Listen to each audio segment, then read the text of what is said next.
TVS পডকাস্টে সবাইকে স্বাগতম। সঙ্গে আছি আমি রোকনুজ্জামান মনি। মালয়েশিয়া ও চীনের উদ্দেশ্যে আগামীকাল ঢাকা ছাড়ছেন প্রধানমন্ত্রী তারেক রহমান। একদিকে মালয়েশিয়ার শ্রমবাজার সম্প্রসারণ, সেমিকন্ডাক্টর শিল্প এবং আসিয়ানে বাংলাদেশের অন্তর্ভুক্তি নিয়ে আলোচনা, অন্যদিকে চীনের বন্দরনগরী দালিয়ানে সামার দাভোস সম্মেলনে জলবায়ু নেতৃত্ব নিয়ে প্রধানমন্ত্রীর মূল বক্তব্য এবং বেইজিংয়ে 15 থেকে 17টি চুক্তি ও সমঝোতা স্মারক সইয়ের সম্ভাবনা। দক্ষিণ এশিয়ার ভূ রাজনীতি এবং বাংলাদেশের অর্থনৈতিক বাস্তবতায় এই জোড়া সফর ঠিক কতটা গুরুত্ব বহন করছে, বেইজিং এবং কুয়ালালামপুর থেকে বাংলাদেশ আসলে কী অর্জন করতে যাচ্ছে, আজ আমরা আলোচনা করব এইসব বিষয়ে। আমাদের সঙ্গে যুক্ত আছেন ঢাকা বিশ্ববিদ্যালয়ের রাষ্ট্রবিজ্ঞান বিভাগের অধ্যাপক ডক্টর সাব্বির আহমেদ। স্যার, আপনাকে স্বাগতম। ধন্যবাদ স্যার, শুরুতে একটু জানতে চাই, মালয়েশিয়া সফরে আমাদের অন্যতম প্রধান এজেন্ডা হচ্ছে শ্রমবাজার সচল করা এবং আসিয়ানে বাংলাদেশের যোগদানের ব্যাপারে সমর্থন চাওয়া। বর্তমান আঞ্চলিক পরিস্থিতিতে আসিয়ানের সদস্য পাওয়া বাংলাদেশের জন্য কতটা জরুরি এবং মালয়েশিয়া এখানে কি ধরনের ভূমিকা রাখতে পারে সেটা যদি একটু বলতেন স্যার। আপনি নিশ্চয়ই জানেন যে বাংলাদেশকে বলা হয় দক্ষিণ এশিয়া এবং দক্ষিণ পূর্ব এশিয়ার গেটওয়ে, মানে দক্ষিণ এশিয়ার থেকে আপনার দক্ষিণ পূর্ব এশিয়াতে ঢোকার রাস্তা হচ্ছে আপনার বাংলাদেশকে বলা হয় ক্ষেত্রে গেটওয়ে আর কি। তো এটা হলো ভূ কৌশলগত দিক থেকে বাংলাদেশের গুরুত্ব নাম্বার ওয়ান। নাম্বার টু হচ্ছে যে মালয়েশিয়া তো দীর্ঘদিন ধরেই বাংলাদেশের একটা বিশেষ কারণে, সেটা হলো আপনার মালয়েশিয়াতে বাংলাদেশের একটা বড় ধরনের শ্রমবাজার রয়েছে, যে শ্রমবাজারটি নানান কারণে আপনার মাঝে মধ্যেই এটার উত্থান পতন ঘটে। তার কিছু কারণও রয়েছে সেই উত্থান পতনের পেছনে। এখন এই মুহূর্তে যখন বাংলাদেশের 5 আগস্ট পরবর্তী বাংলাদেশের এখন এই মুহূর্তে দরকার হচ্ছে অর্থনৈতিক সম্প্রসারণ, তার অর্থনৈতিক উন্নয়নের ধারাবাহিকতাকে ধরে রাখা। সেই ক্ষেত্রে মালয়েশিয়ার শ্রমবাজারকে চাঙ্গা করা এবং সেটাকে আরো সম্প্রসারিত করতে পারলে এটা বাংলাদেশের শ্রম বাজারের ক্ষেত্রে গুরুত্বপূর্ণ ভূমিকা রাখবে, বিশেষ করে শ্রমবাজার বিকাশের ক্ষেত্রে। এবং অবভিয়াসলি এখানে আপনার আমরা জানি যে বিদেশে থেকে যারা টাকা পাঠায়, যেটাকে আমরা রেমিটেন্স সেক্টর বলি, সেই রেমিটেন্স সেক্টরে এটা অত্যন্ত গুরুত্বপূর্ণ ভূমিকা পালন করে। Number two. নাম্বার থ্রি হচ্ছে যে আপনার দক্ষিণ পূর্ব এশিয়া তো একটা গুরুত্বপূর্ণ আঞ্চলিক সংগঠন, এর একটা বিশাল বাজার, পুরা দক্ষিণ পূর্ব এশিয়ার একটা বিশাল বাজার রয়েছে। এটা যেরকম একটা গুরুত্বপূর্ণ, প্লাস আন্তর্জাতিক রাজনীতিতেও দক্ষিণ পূর্ব এশিয়ার ভূমিকা বা গুরুত্ব দক্ষিণ এশিয়ার চাইতে অনেক ক্ষেত্রে গুরুত্ব বহন করে। সুতরাং এই দক্ষিণ পূর্ব এশিয়ার সদস্য হওয়ার জন্য বাংলাদেশ যে চেষ্টা, এটা বাংলাদেশের এই চেষ্টাটা নতুন না, দীর্ঘ সময় ধরে বাংলাদেশ এই চেষ্টাটা চালিয়ে যাচ্ছে। সেই ক্ষেত্রে মালয়েশিয়া যেহেতু দক্ষিণ পূর্ব এশিয়ার একটা অন্যতম গুরুত্বপূর্ণ দেশ, মালয়েশিয়ার সমর্থন প্রয়োজন করবে আপনার দক্ষিণ পূর্ব এশিয়া বাংলাদেশ সদস্য হওয়ার ক্ষেত্রে। এবং এটা হতে পারলে ভূ রাজনৈতিক এবং ভূ অর্থনৈতিক দুই দিক থেকেই বাংলাদেশের যে বিদ্যমান শক্তি সেটা বৃদ্ধি পাবে। আরেকটা হচ্ছে যে আরেকটা গুরুত্বপূর্ণ বিষয় হচ্ছে যে 5ই আগস্টের পরবর্তী সময়ে বাংলাদেশের সাথে বিশেষ করে ভারতের সম্পর্কের যে অবনতি ঘটেছে, সেক্ষেত্রে বাংলাদেশের একটা সেফ ওয়ে দরকার, ব্রিদিং স্পেস দরকার। সেই ব্রিদিং স্পেসটার জন্য আপনার এটা একটা ভালো স্ট্র্যাটেজি হতে পারে, ভালো কৌশল হতে পারে। বাংলাদেশ দক্ষিণ পূর্ব এশিয়ার সাথে তার সম্পর্ক শক্তিশালী করতে যাচ্ছে এবং এটা যদি বাংলাদেশের উচিত হবে অব্যাহত ভাবে এটার পিছনে লেগে থাকা, যাতে বাংলাদেশ এই সদস্য পদ পায়। স্যার, এখানে আপনি যে কথাটা বলছিলেন, এখানে আসলে আরেকটা প্রশ্ন চলে আসছে এবং আপনি নিশ্চয়ই বিভিন্ন মাধ্যম থেকে এই প্রশ্নটা শুনে আছেন আমার ধারণা। অনেকে বলছেন স্যার, প্রধানমন্ত্রী এই সফরটা আসলে মালয়েশিয়া বা চীনে না হয়ে অন্য কোনো দেশেও হতে পারতো। তারা বলছেন, অনেকে বলছেন যে এটা মধ্যপ্রাচ্যের দেশগুলো দিয়েও শুরু হতে পারতো, এমনটিও আমরা দেখছি। স্যার, আপনার কাছে মনে হয়, মানে আপনার কাছে কি মনে হয় যে আসলে এই সফরটা প্রধানমন্ত্রী এই জায়গাটাই প্রথম সফর সেটা হিসেবে হতো সরকারের একটা প্রায়োরিটি লিস্ট তো থাকেই জি, পররাষ্ট্রনীতির ক্ষেত্রে, যে সরকারের পয়েন্ট অফ ডিপার্চারটা কোথায় হবে, কোত্থেকে সে যাত্রা শুরু করবে। জি, আমার তো মনে হয় জিও স্ট্র্যাটেজিক্যালি যদি আমরা ভাবি কৌশলগত দিক থেকে, এই যে একেবারে আমাদের ঘরের কাছে দক্ষিণ পূর্ব এশিয়া, এই জায়গাটা তো দীর্ঘদিন ধরে আনএক্সপ্লোরড রয়ে গেছে। সুতরাং এই মানে এই বাজারে তো ঢুকতে হবে বাংলাদেশকে, এবং সেটা ঢোকা উচিত বলে আমি মনে করি। বিশেষ করে আপনি নিজেও জানেন যে দক্ষিণ পূর্ব এশিয়ার একটা অন্যতম দেশ হচ্ছে আপনার মায়ানমার, যে মায়ানমারের সাথে আমাদের একটা সমস্যাও রয়েছে। কিন্তু সমস্যাকে পাশ কাটিয়ে মায়ানমারের সাথে যদি আমরা একটা অর্থনৈতিক সম্পর্কের জায়গাটাও শক্তিশালী করতে পারি, বা বা আমি যদি বলি যে অর্থনৈতিক সম্পর্কের জায়গাটাকে আরো শক্তিশালী করা যায়, কিছু অর্থনৈতিক সহযোগিতার জায়গা আছে, কিন্তু আরো এটাকে কিভাবে শক্তিশালী করা যায় সেই সম্ভাবনাটাও যদি আমরা দেখি, তাহলে কিন্তু আমি মনে করি যে এটা বাংলাদেশের জন্য খারাপ হবে না। আমি মনে করি যে এটা খুব দরকার, এবং সেই ক্ষেত্রে আমি মনে করি সরকারের এই প্রায়োরিটিটা দক্ষিণ পূর্ব এশিয়াকে কে অগ্রাধিকার দেওয়া, এটা আমি মনে করি যে গুরুত্বপূর্ণ। এবং আপনি অন্য জায়গাকে তো আপনি গুরুত্ব দিবেন, অবশ্যই দিবেন, কিন্তু শুরুটা যদি এখান থেকে হয়ে থাকে, জি। সেটা আমি মনে করি জিও স্ট্র্যাটেজিক্যালি এই সিদ্ধান্ত সঠিক আছে।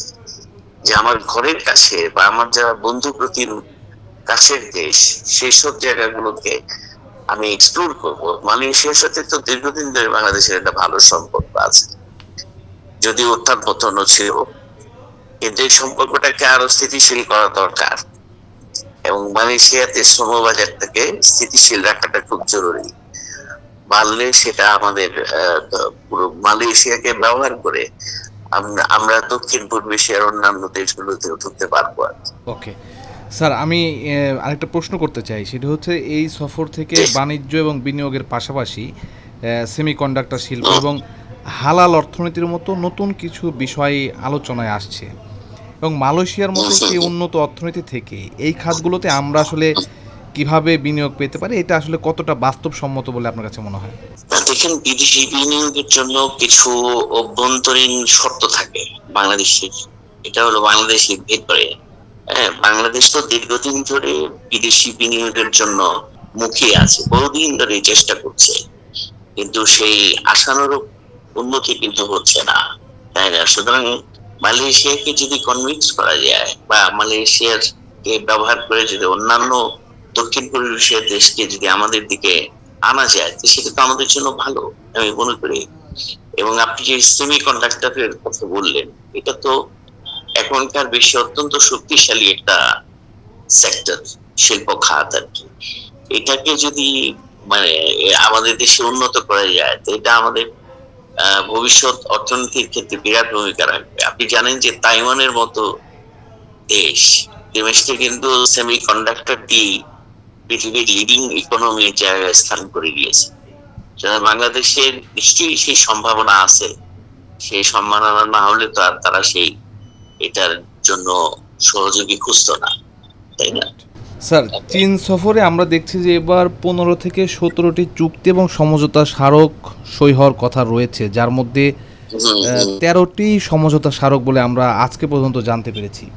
এই বিপুল সংখ্যক সমঝোতা স্মারকের অর্থনৈতিক তাৎপর্য আসলে কেমন হতে পারে, এবং এখানে আসলে কৌশলগত অংশীদারিত্বের কোনো ইঙ্গিত রয়েছে কিনা? না, অর্থাৎ আপনি দেখেন যে 5ই আগস্টের পরে বাংলাদেশের সাথে ভারতের যে পরিমাণ সম্পর্কের অবনতি ঘটেছে, এর ঠেকানোর জন্য এখন এটার বিকল্প রাস্তা তো আর কিছু নাই। এই মুহূর্তে যদি বাংলাদেশ এই সময়টাকে এবং চীনমুখী আছে, মানে চীন তৎপর যে বাংলাদেশের এই পরিস্থিতিটাকে তারা তাদের স্বার্থে কাজে লাগাতে যায়। সুতরাং আমরা দুই দেশের স্বার্থের একটা সমীকরণ এখানে মিলে গেছে। এখন এই সমীকরণটাকে যদি বাংলাদেশ যথাযথভাবে কাজে লাগাতে পারে, তাহলে বাংলাদেশ লাভবান হবে চিলের সাথে বাণিজ্য করে। চীন থেকে বিনিয়োগ তো প্রথম মানে চীন বাংলাদেশ তো বিনিয়োগ করে এবং তারা হয়তো আরো বিনিয়োগ করবে, সেই সম্ভাবনা আমি দেখছি। প্লাস যেটা হয়েছে যে সাম্প্রতিক সময় আমরা দেখতে পাচ্ছি যে মোটামুটি রাজনৈতিক দলগুলোর মধ্যে, সরকারি দল, বিরোধী দল, সকল দলের মধ্যে এক ধরনের চীনকে কেন্দ্র করে রাজনৈতিক সম্পর্কের ক্ষেত্রে আপনার একটা উন্নতি আমরা লক্ষ্য করছি আর কি। হ্যাঁ, এখন এটা আপনার নিঃসন্দেহে উপরের দিকে ভারতকে খেপিয়ে তুলতে পারে, কিন্তু এটা এটা আমাদের মনে রাখতে হবে যে চীনের সাথে সম্পর্ক করতে গিয়ে আমরা যেন ভারতের সাথে সম্পর্ককে একেবারে লোয়েস্ট পর্যায়ে না নিয়ে যাই। এটা আমাদের জন্য খুব বাস্তবমুখী সিদ্ধান্ত হবে বলে আমার অন্তত মনে হয় না। চীনের সাথে অবশ্যই আমরা আমাদের সম্পর্ক শক্তিশালী করতে পারি, এটা আমাদের right, we can do that. But এর মানে এই নয় যে এটার বিনিময়ে আমরা ভারতকে শত্রু রাষ্ট্র হিসেবে আমরা ট্রিট করবো, এতে করে আমাদের লাভ হবে না খুব বেশি, আমরা লাভবান হতে পারবো না। আমরা ভারতের সাথে মর্যাদার সম্পর্ক চাই, এট দি সেম টাইম বন্ধুপ্রতিম দেশ হিসেবে, বর্ডারিং কান্ট্রি হিসেবে ভারতের সাথে আমাদের সম্পর্কটা গুরুত্বপূর্ণ। সেটা সেটা যেন একেবারে চীনের সাথে সম্পর্কের উন্নয়ন ঘটাতে গিয়ে আমরা যেন ভারতকে শত্রু রাষ্ট্র হিসেবে পরিণত না করি, এই সতর্কতা অবলম্বন করাটা দরকার। স্যার, আমরা দেখি যখন রাষ্ট্রপ্রধানরা বিভিন্ন দেশ সফর করেন তখন বিশেষ করে আমাদের মতো দেশের রাষ্ট্রপ্রধানরা সেখানে ক্লাইমেট ডিপ্লোমেসি খুবই গুরুত্বপূর্ণ একটি জায়গা নিয়ে থাকে।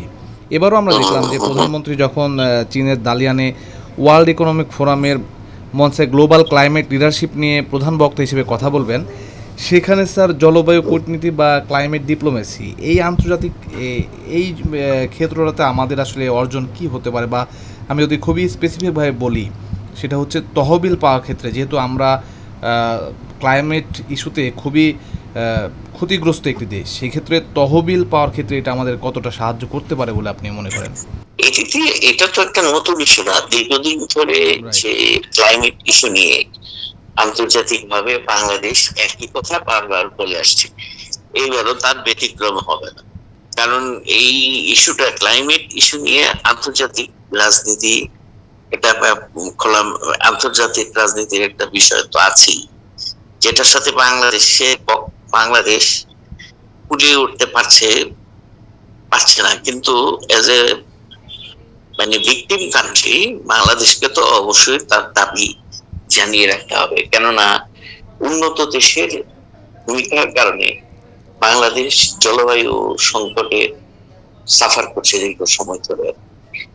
সুতরাং Bangladesh as a victim country অবশ্যই তার বক্তব্য তুলে ধরবে, এবং এই যে সম্মেলনটা হতে যাচ্ছে এটা আপনার একটা রেগুলার ফিচার, এবং এই জায়গায় এটার সদস্যভুক্ত দেশ যারা, তাদের তো সেখানে থাকতেই হবে। কিন্তু সেক্ষেত্রে বাংলাদেশ